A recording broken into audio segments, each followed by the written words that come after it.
On today's episode, Liz and I have a great conversation with Taylor and Megan Kovar, otherwise known as the Money Couple. We dive into the importance of finances and financial infidelity and discuss their money personality assessment. We also talk about the great resources they offer and how you can achieve financial freedom at last. Known as the Money Couple, Taylor and Megan Kovar provide all kinds of resources to help individuals and couples manage their money. They consider themselves middle school sweethearts and have countless life lessons to share. Taylor is a certified financial planner, while Megan works as a full-time mom with their 3 cute kids. Together, they manage courses, blogs, and a podcast on their themoneycouple.com website. We hope you enjoy the show.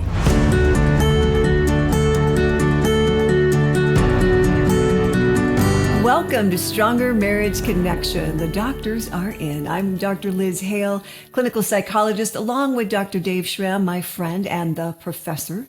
We are dedicating our life's work to bringing you the best we have in valid marital research, along with a few tips and tools to help you create the marriage of your dreams.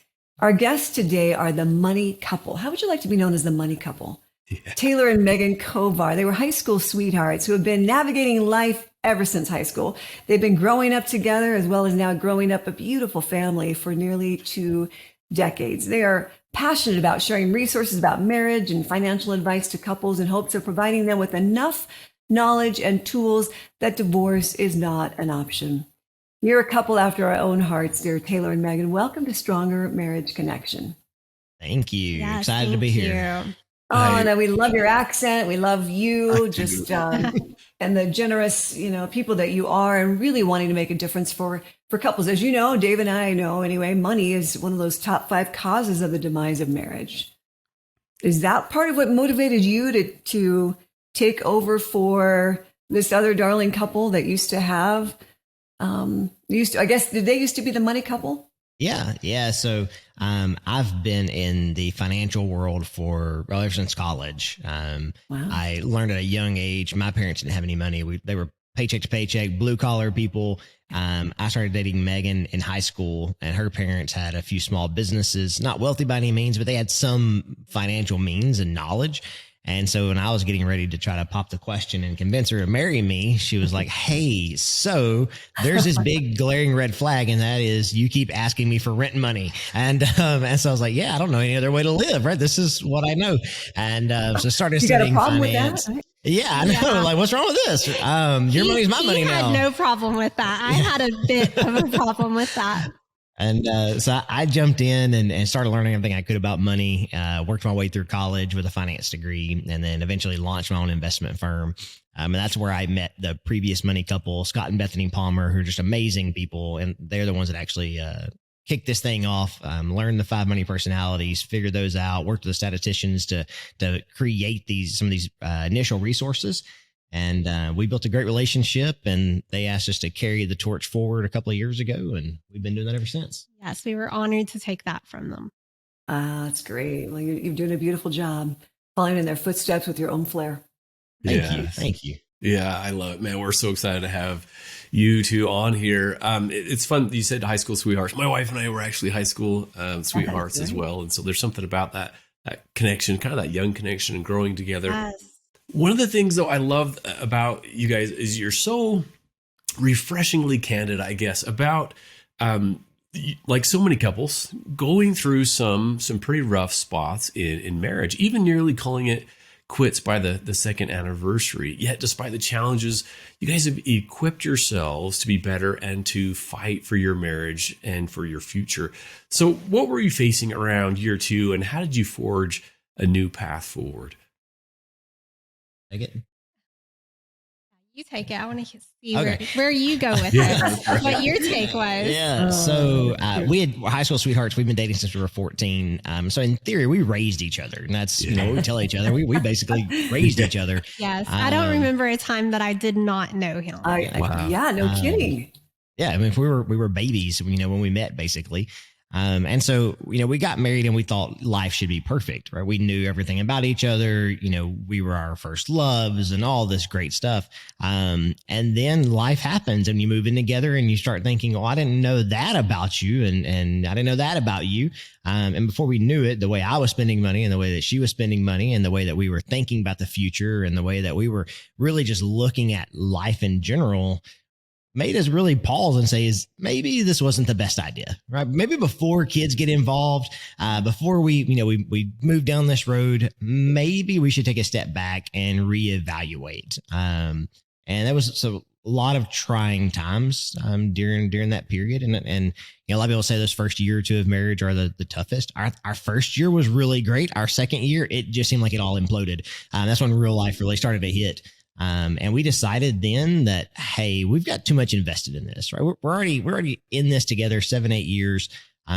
Do we want to throw it away just because we don't know how to communicate, because we don't know how to really love each other the way that we feel like God made us to love each other? And that's whenever we went down the road of actually investing in our marriage. So we went to a marriage conference. We started reading marriage books. We went to therapy and said, hey, we've invested in college. We've invested in, education. Maybe it's time we do that in our marriage as well. I agree. And you agree. Even better. We have the same vision of how it went and how it's going. You have another impressive vision about never giving divorce an option, Megan and Taylor. And you believe that most marriages can be traced back to, and we would agree, lack of commitment, extensive arguments, unrealistic expectations, lack of marital preparation, and physical and financial infidelity. Let's talk about the latter. What are some examples of financial infidelity, please?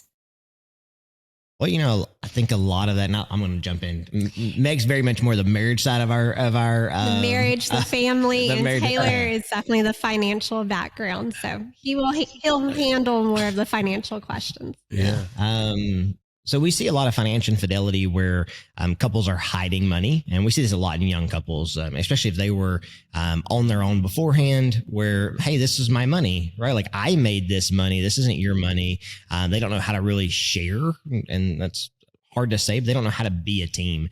And so we see where maybe one spouse is making more than the other. And so they want to enjoy it more, right? Well, I made it. I made this money. Or the other spouse feels that they make less, but they're not getting an equal share at the marriage. And so they feel like maybe they need to hide money or they need to, find a way to pull money over here or take on more debt. And we see that a lot where hidden credit cards come into play. And what I think a lot of people don't realize is that financial infidelity, when it is exposed, can really hurt. It can hurt just as much as a physical infidelity can. And so kind of getting it out there that, hey, you think you have this little mad money account, but there's a lot more to it than just having a few extra dollars sitting under the mattress. Oh, yeah, you bet. Yeah. Ouch. And Taylor and Megan, you believe that no matter where a couple is now, right, whether they're out dancing in the daisies or they're pushing a boulder up the mountain together, they're really struggling, you really believe that they can achieve financial freedom. So what does financial freedom look like exactly? Financial freedom for us was definitely not living paycheck to paycheck, which is the way that Taylor grew up. It wasn't the way that I grew up, but with my parents owning small businesses, sometimes more money was coming in than other times. It wasn't a steady income. So for us, it was definitely being able to have that freedom to breathe week in and week out. We weren't just waiting on the next paycheck. And if that paycheck was maybe less than we thought it should be, really struggling to catch up from there. Yeah. And so, for us, I think when a lot of people hear financial freedom, they think, oh, millionaire, right? Like that's just what you hear. You're like, oh, millionaire, you got life by the tail, oh, you're retired at 20. Like, no, for us, financial freedom it's not really a burden on you anymore. It allows you to really go out and pursue your true calling, your true passions without being constrained by debt, constrained by finances. I grew up in a house where my parents lived on overtime, and if the mill cut those hours, it really hurt. And so we really made it a priority in our home, and we try to help others. So, hey, look, there's a whole lot of freedom out there if you can get your finances under control. And it's maybe not as hard as everybody thinks. It's work, right? It is definitely work, and it takes some education, but I think no matter what your income level, you can achieve some of that peace that comes with financial freedom. I would agree. Did you have kind of a starting place for that, Megan and Taylor? Just curious. Do you start with savings? Do you start with paying off bills? Where does a couple start? For us, this is a story I tell pretty routinely, but for us, it started. I was on a business trip to California, and I was walking down Venice Beach. And if you've ever been there, there's just people everywhere, and some are unhoused, right, or unhomed people, and they're there, they're living on the beach. And I came home and I told Megan, I was like, "Hey, listen, like I want to retire to the beach one day. These guys are already doing it." And she was like, "Yeah, but you probably want a house, right? You probably want a house on the beach, right?" And I was like, "Yeah, you're right." And so for us, it was really sitting down from the very first step and saying, "Why are we doing what we're doing? Why are we working?" And that's one of the first questions I ask the clients of our investment firm is really, why are you doing this? You know, why are you going for more college, or why are you putting in 60 hours a week? Why are you growing this business? Why are you working? Because I think if you can start with your why, that makes everything else easier. And then you can go back and say, okay, we need to maybe cut back on some monthly expenses to be able to get there, or maybe we just add more into savings. It really helps to kind of allocate those funds better once you know the purpose of it. It's a lot easier to tell somebody, hey, you need to cancel your Netflix, when they know, okay, well, that $20 a month really helps toward this goal. And so for us, that's kind of where I tell everybody start with your why. Why are you doing what you're doing? Your why, your purpose. What are you saying yes to? So that the no's become a little more easier to say, right? Exactly. Yeah, I really like that. We really love your money personality assessment located on your website. It's just a free assessment. Can't get better than that. And it's just chock full of great information. What's interesting to us is that the 5 money personalities are not just about how we perceive money, but it's also how we view life, you say. It is. Would you say, Megan and Taylor, that the best starting point is this assessment for couples? Yes, definitely. I think that you need to know so many things about yourself, but one of the things you need to know about yourself is your money personality, because you just don't realize how that affects so many different aspects of your personality as a whole. Yeah, and it really jumped out to us. I was looking for some tools and resources to use in our investment firm. I was creating financial plans for couples, and it just felt like no matter what we were doing, that you couldn't make both of them happy, or there had to be something else we could tie into. And that's how I came across the 5 money personalities and Scott and Bethany Palmer a few years ago. And whenever I took the assessment the first time and I started kind of reading, I was like, I've never had anybody speak to me like that. They read my mail, right? And they didn't know who I was. And I had Megan take it. And from there forward, we've had tens of thousands, if not hundreds of thousands of other people take it. And it's just a light that kind of tells you, oh, hang on, maybe this is why I think this way, and how I can better communicate with my spouse, no matter what your money personalities are. So the 5 personalities. Oh, excuse me, Megan, go ahead. Well, it's so eye-opening because so many people think that the way that they view money is the correct way to view money. Of course. And even in our relationship, opposites definitely attract, and our personalities are very opposite, but our money personalities are very opposite as well. And I definitely went into it thinking, oh, well, yes, his degree and his background is in finance, but I know more than he does about finance. My way of thinking is definitely the correct way, because I'm thinking you need to save every penny, you need to allocate, you need to just know, you just have to have everything down to the penny. And that was not how he viewed money. So the money personalities let us know that, it is a very detailed part of how you feel about money, but it's not right or wrong. We'll be right back after this brief message.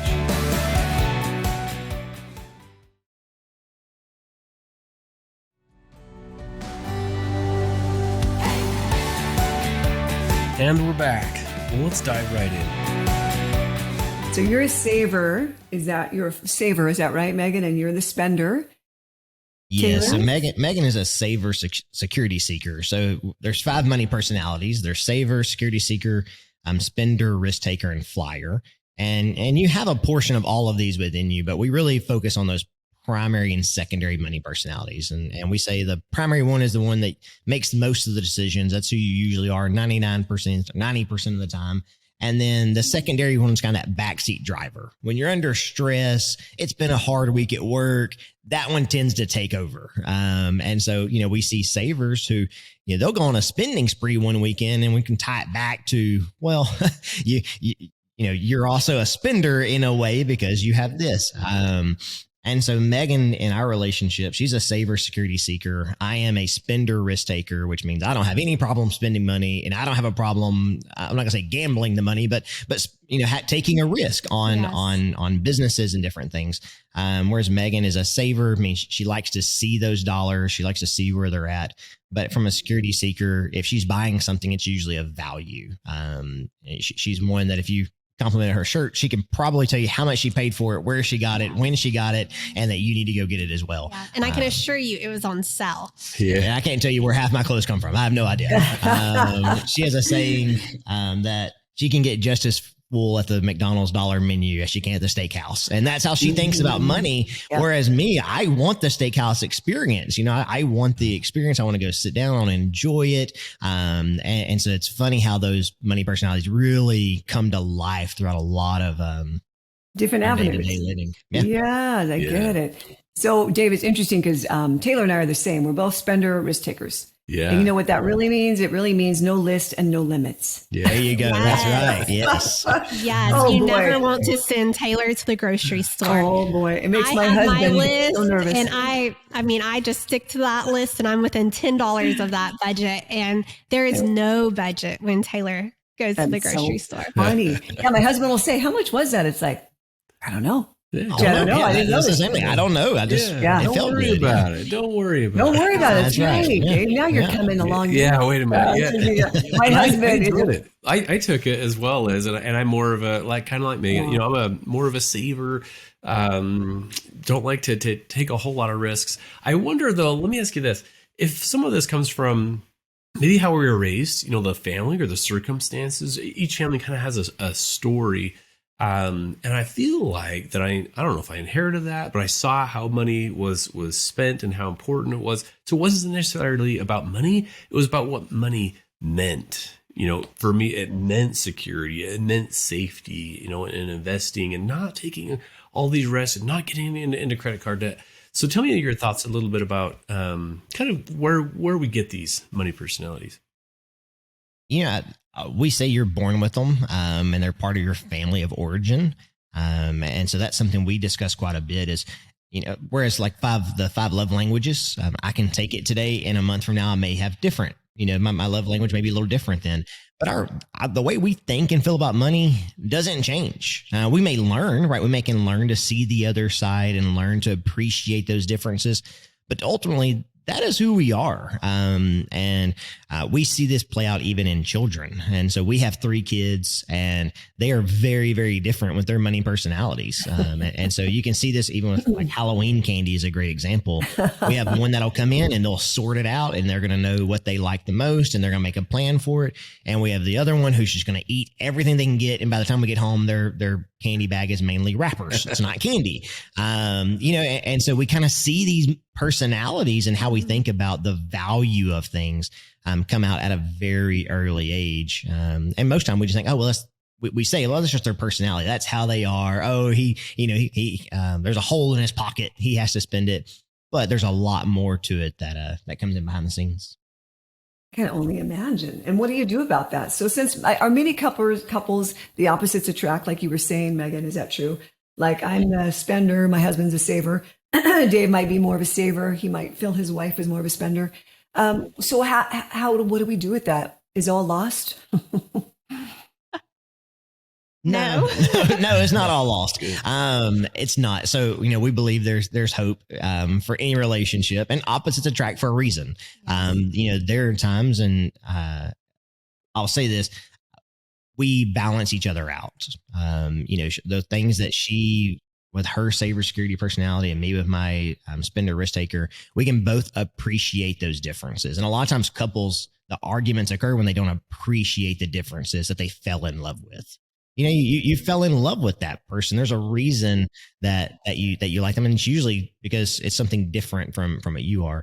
And so it's the same thing with your money. If we take that and instead from going, hey, I have it right. I'm the one that's correct with money, whether I have the degree or I grew up with more means. No, it doesn't mean one's right or one's wrong. It just means, hey, we need to learn how to appreciate and communicate where we can both get out of this what we really want. I love the shortcut, Dave, to a saver. Just the cheat sheet here is see money as a means to an end and not the end itself. Yeah. That's so well said. Yeah. Because it can feel so drastic. It can feel like the end of the world. Like, what are you doing? Right? We might look at our partner feeling that they are so out of control, either, too stingy or too generous, too, carefree. So you say highlight the difference. I understand the differences and make them work for you. I love that. You do. Yeah. And we can see this in a lot of different areas. For us, a lot of it, we go back to eating out because everybody eats out.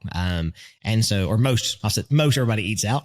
And so we go on a lot of road trips. We travel a lot. And one of those things is when I'm on a road trip, I like to eat somewhere local. I want to eat the hole in the wall. I don't care. I want that experience. I'm a risk taker. I don't mind taking the risk of I may not like it. Whereas Megan's very much like, hey, let's swing through McDonald's. It's dependable. It's there. We've got 3 kids with us. Right. More reasonable. Yes, the risk taker has definitely caused us to end up in, 5-star restaurants, $100 a plate meals with our 3 kids with us, and they're just wanting macaroni and cheese and chicken nuggets. But we enjoy the experiences sometimes. But he has also leaned more towards my taste many times. So we just try to balance each other out. Good for you. I love the idea of giving our children the money personality assessment. That's really interesting that it starts so young. It's fascinating. Yeah, we actually have two different kids assessments. So one that goes from like age 5 to 10 or 11, and then one from like 12 to 18.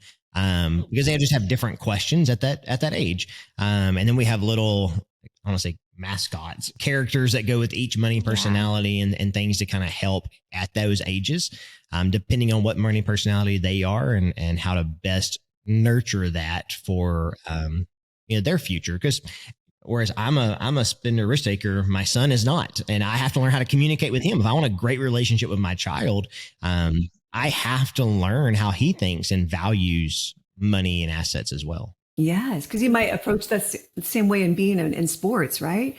Sports or interactions. That's fascinating. Wow, this could really be an inroad. You're onto something.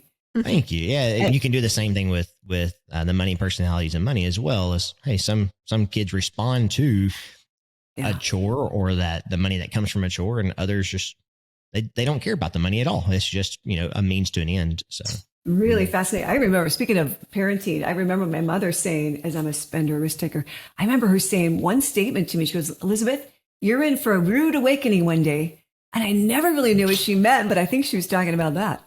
Right? Yeah. She could see in me that I was pretty footloose and fancy free. No list, no limits. Oh my goodness. Yep, that's right. Yeah, my dad would always say, remember, you can only spend that dollar once. And I grew up and learned that if you invest the dollar, you can maybe spend it more than once, right? That's the goal of investing. Right. But yeah, that was his term as well. That's very cool. You learned about investing early. Well, speaking of kiddos, you're not a fan of children being paid for typical chores. This comes up a lot in marriage therapy.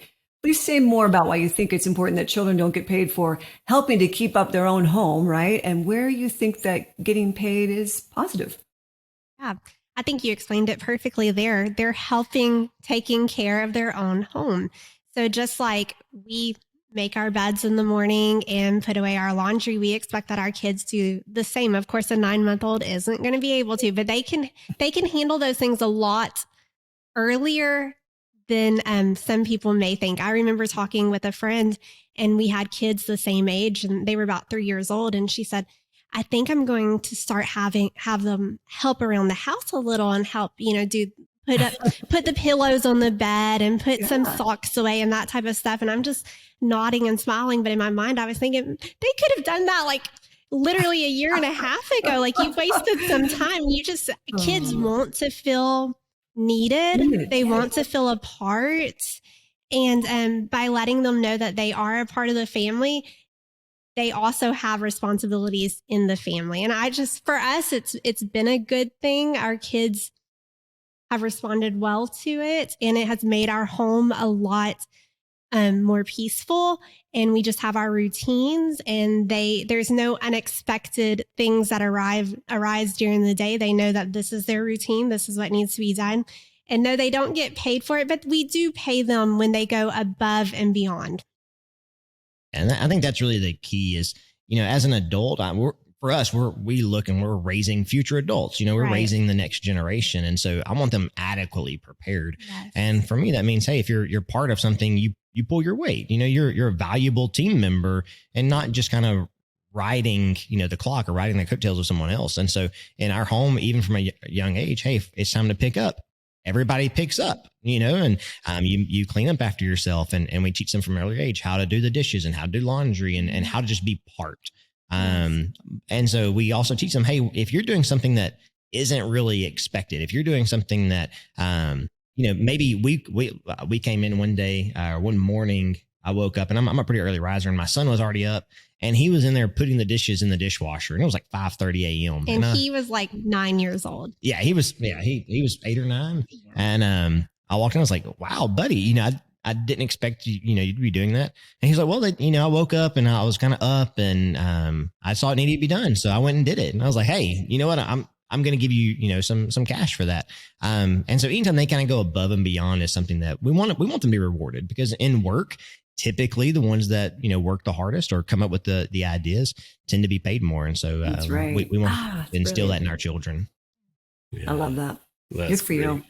And you can never start too young. Like you say, I love that you instill this into them at an early age, because the money becomes, it's an issue.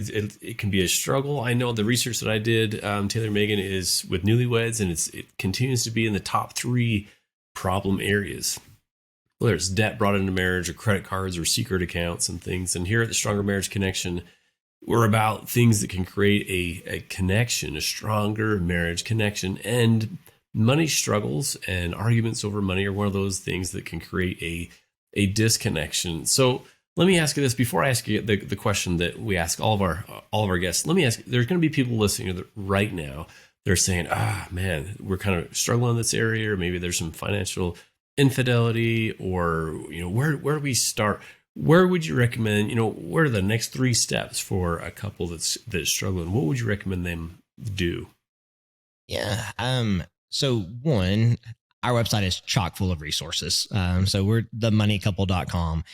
We have the 5 money personalities assessment there. We have a financial infidelity assessment there as well, where you can answer 20 questions and it kind of gives you an idea of, hey, is there financial infidelity in our relationship and at what level?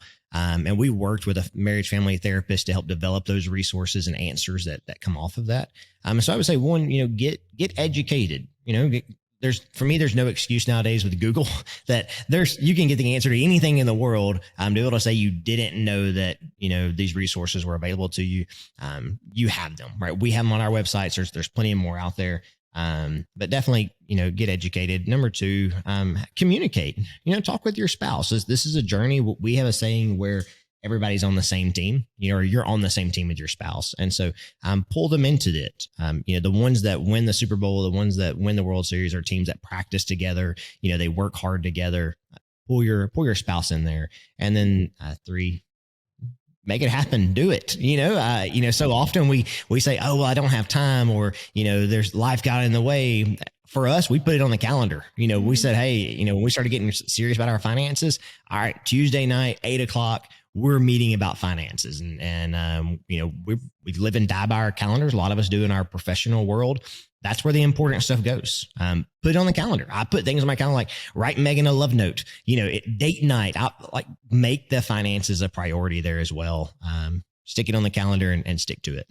Yeah. I love it. Yeah. My wife and I, we meet once a month and we go through our Quicken. We use Quicken and go through and make sure we reconcile. One of us is reading it off, making sure everything matches up, and we know where we're at every month. And it's just that feeling again of safety. I know where things are at. And it builds a stronger marriage connection, if I could use the words that a mentor of mine uses. But it builds a stronger marriage connection, even if one spouse isn't extremely comfortable with it or even really interested. And we see that a lot. Yes, but just keeping that connection, keeping that, hey, I want to be transparent with you on where our finances are and where we're heading. it just builds a stronger marriage. Yeah. Yeah. Speaking of which, let me ask you this then. We love to ask all of our guests what they feel like is the key to a stronger marriage connection. All kinds of things contribute to it. But in your mind, let me ask you, Taylor, and then Megan, what is the key to a stronger marriage connection?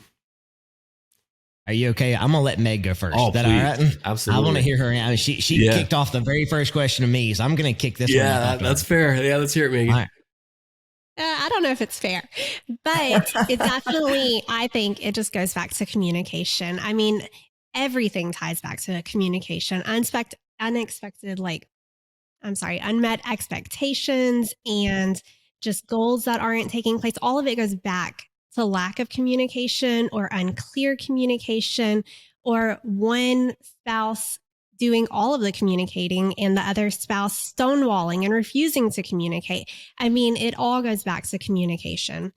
And with that, I also say all the time, whenever I talk to my other young mom friends that are just starting out in parenthood or in marriage, I always say, when you're working a job, you have to do continuing education credits. You have to always continue your education. You always have to be making yourself better. And so many times in marriage, we think that we can just get married and that's it. Our lives are going to merge and everything's going to be wonderful. But we really need to be a steward and a student of our spouse. We need to study them. We need to learn more about them. And we also need to learn about marriage. And we need to have mentors in our lives that we can look up to. We look up to their marriages and people that are going to speak truth into our lives and not just always surround ourselves with the yes men. We need people that will challenge us and help us to see that maybe the things that we're doing in our marriage, we need to work on. We need to see that those are it's not going to turn out good if we continue down that road. So definitely communication, mentors, educate yourself. And what else do you think, Taylor? That's great. Yeah. All right. What was the question again? I'll make sure I have this right. Yeah. In your mind, what is the key to a stronger marriage connection? I think for me, it's waking up every day and choosing to have a stronger marriage. And for me, that takes a lot of things into consideration. I can wake up every day and decide what I'm going to make the day of. I can decide if I'm going to have a bad attitude. I can decide if I'm going to take the trash out. I can decide if I'm going to, do my part in this marriage. I can decide if I'm going to be a good dad. I'm going to be a good husband, or I can decide not to. But every day is a choice. And so for us, it's every day we want to wake up and make the choice to be a servant to our spouse. Hey, I want to be strong when you're weak and you're strong when I'm weak. It's not this is 50-50. No, we're both giving 100%. And we see that a lot of they're just not doing this. They're not doing that. Well, what are we doing? Right. What are you doing? What are you bringing to the relationship? And what choices are you making day in, day out to be the spouse that you would want? And we live by that a lot, kind of like golden rule, treat others the way you want to be treated. If I want, Meg to love me a certain way, I want to love her that way. And I want to show those decisions that I make every single day to help make a stronger marriage. Yeah. Oh, well said. Both of you. Thank you. Excellent. The Money Couple. You two are, again, so generous with your resources. themoneycouple.com. You have blogs to weekly newsletters to physical resources. Thank you for always creating new material, Taylor and Megan, to help us along the way and this purpose and intention to marriage. What's the best place for listeners to find you? Is that it? Yeah. So themoneycouple.com is kind of the central hub. We have a Marriage Minute newsletter we send out every Thursday. We are starting to ramp up some things on social media to provide some real-time feedback and information for couples. And I will end with this, or one of my last things is we say a lot, comparison is the thief of joy. And for us, especially when you're looking at finances, it's really easy to always say, the grass is greener on the other side. It's easier to say, oh, well, they have it better, or their parents were richer, or they went to this college, or, dot. But if you want joy in your marriage, you want peace in your marriage, maybe sometimes it's easier to let some things go. And maybe that means changing jobs. Maybe it means turning off social media. Maybe it means putting certain things away. But don't let comparison steal your joy. And we see that in finances so often. Well, her husband bought her this ring for their anniversary, or this purse, or they just went on this trip. oh, okay, like that's their team. That's not our team. So don't let comparison steal the joy out of your marriage. Yeah. Well said. Well, and we'll put the resources and information and links and everything in our show notes. Hey, before we let you go, and you've been so generous with your time and the information that you've shared with us and our listeners, let me ask you, what if you could have, one piece of advice, and Taylor, you may have said it with the comparison as the thief of joy, but kind of what's your takeaway of the day? If there's one thing you want our listeners to know, each of you. That no matter where you are, if you want it to get better, if you want your relationship to get better, your marriage, your parenting, your financial situation, whatever it is, if you want it to get better, it can get better. And I'll say one of the sayings we have on the website, or we did for a long time, was, what's your marriage worth? What is it worth? What's your marriage worth to you? Is it worth going to therapy? Is it worth going to a marriage retreat? Is it worth reading a book? Is it worth turning off ESPN or, some other show in order to spend time with your spouse? What is your marriage worth to you? And live that way. Yeah. Oh, you guys are great. I appreciate that. Great nuggets. Liz, what's your takeaway of the day? Oh boy, I love that whole thing about comparisons and stealing the joy, and grass is green on the other side, and then you get there and you realize it's AstroTurf, right? Yeah, it really is. Yep. In my neighbor's house, I love their home and I love them, but their grass is AstroTurf. So I always smile because I look at the neighbors. It's like, that grass is so dang green, and it's kind of true. And I think in all of our life, we get there and it's like, at the end of the day, I might just choose my own life, right? My own life. Yeah. Right. And the grass that is all covered up with snow right now here in Utah. But I often think about worth too. And my question is a little bit different, but is it worth the loss of intimacy? If I do this thing, right? If I put this charge on this card, or if I go ahead and do this expenditure without my husband, is it going to be worth the hurt, the loss of intimacy? And usually the answer is no, it's not worth it. It's good. So, Good. yeah, Dave, what about you? What's your takeaway, my friend? Yeah, lots of good things. This is a great topic, a super important topic. I think that just because we have differences, there's going to be a lot of differences, doesn't mean that we can't make it work. With our personalities, it's about understanding. It's about having compassion and simple awareness, and trying to see things from our partner, our spouse's perspective, even if we disagree, trying to see from their perspective, kind of the why behind it, because we each have these deep needs that we yearn to have met. And so trying to see things from a bigger perspective, and really trying to understand what money means to each spouse or partner. So I think that's my takeaway of the day. Yeah, nice. Well, Taylor, Megan, the Money Couple, themoneycouple.com is where you can find them. We sure appreciate your time, and there are many resources that you have developed. We thank you again for coming on the Stronger Marriage Connection. Thank you so much. We enjoyed it. And remember, dear listeners, it's the small things that create a stronger marriage connection. See you next time. Bye. Thanks for joining us today. Hey, do us a favor and take a few minutes to subscribe to our podcast and the Utah Marriage Commission YouTube channel, where you can watch this and every episode of the show. When you hit the like button and leave a comment, your feedback helps us improve the show. And don't forget to share this episode with a friend. You can also follow and connect with us on Instagram at Stronger Marriage Life and on Facebook at Stronger Marriage.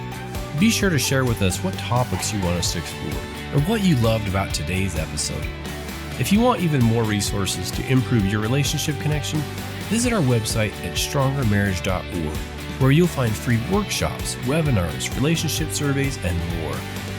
Each episode of Stronger Marriage Connection is hosted and sponsored by the Utah Marriage Commission at Utah State University. And finally, a big thanks to our producers Rex Polanis and Alexis Alcott and the team at Utah State University. And you, our audience, you make this show possible.